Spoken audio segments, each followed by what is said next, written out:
Hello అందరికీ welcome to our channel Tejarani Varma blogs. ఇక్కడ వచ్చేసి అయితే లాంగ్ వీడియో అయితే చేశాను. లాంగ్ వీడియో ఏంటంటే బొమ్మిడిల కర్రీ అయితే చేస్తున్నా, బొమ్మిడిల పులుసు అనమాట.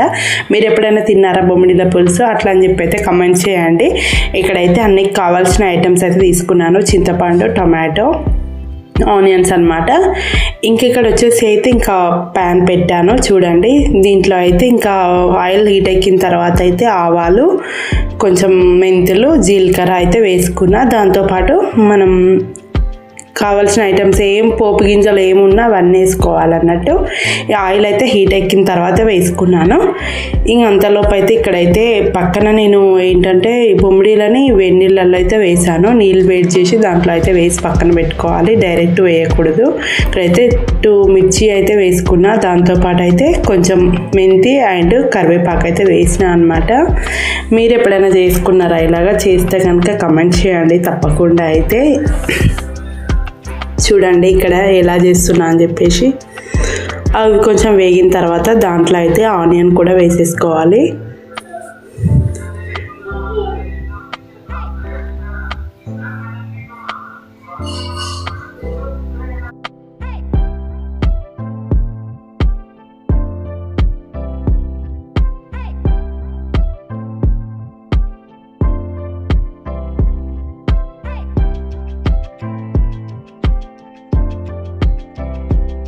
ఆనియన్ బ్రౌన్ కలర్ వేగిన తర్వాత దాంట్లో కొంచెం అల్లం పేస్ట్ కూడా వేసుకోవాలి. మన దగ్గర ఎల్లిపాయలు అలా సపరేట్ ఉంటే అలా కూడా వేసుకోవచ్చు. పైనుంచి కొంచెం అయితే పసుపు అయితే యాడ్ చేసుకోవాలి, చల్లుకోవాలి. ఒకే దగ్గర అలా కుప్పలాగా అయితే వేయకూడదు అనమాట. చల్లుకుంటేనే మనకు అది వేరే ఉంటుంది కర్రీస్లలో.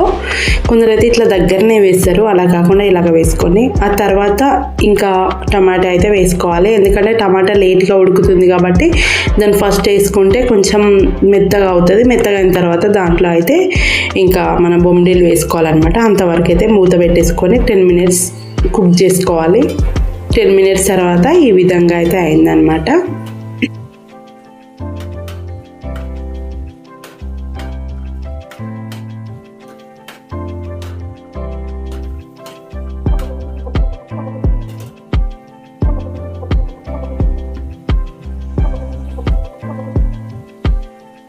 ఇక్కడ ఆయిల్ అనేది సపరేట్ అయిన తర్వాత మనమైతే వేడి నీళ్ళలో వేసుకున్న బొమ్మిడిలు ఉన్నాయి కదా, వాటిని అయితే దీంట్లో అయితే యాడ్ చేసుకోవాలన్నమాట పైనుంచి.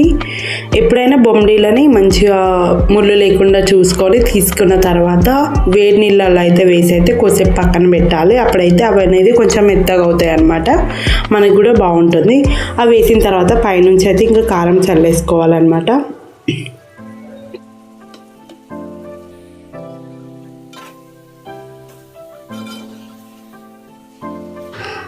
ఇలాగా కూడా చేసుకోవచ్చు, ఫ్రై లాగా చింతపులుసు పోయకుండా కూడా చేసుకోవచ్చు, బాగుంటుంది. ఇట్లా కూడా ఒకసారి ట్రై చేయండి.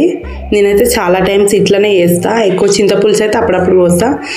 ఆ తర్వాత అయితే చింతపులుసు పోసుకోవాలండి. ఎందుకంటే మనకు కొంచెం గ్రేవీ లాగా ఉంటే కూడా తింటారు కదా, ఎక్కువ ఇష్టపడతారు కొంతమంది. లేకపోతే ఫ్రై లాగా అయినా కూడా చేసుకోవచ్చు. అలాగా అప్పుడప్పుడు ఇలాగా సూప్ లాగా చేసుకుంటే కూడా బాగుంటుంది కదా, అట్లా అని చెప్పి అయితే చేస్తున్నా. ఇక్కడైతే ఫిష్ మసాలా కూడా వేసిన నేను, ఎందుకంటే ఫిష్కి సంబంధించింది కాబట్టి అది వేసుకున్నా అనమాట. పైనుంచి అయితే కొత్తిమీరతో గార్నిష్ అయితే చేస్తున్నా, ఎందుకంటే మనకి మంచిగా ఫ్లేవర్ లాగా వస్తుంది కాబట్టి వేసుకోవాలి.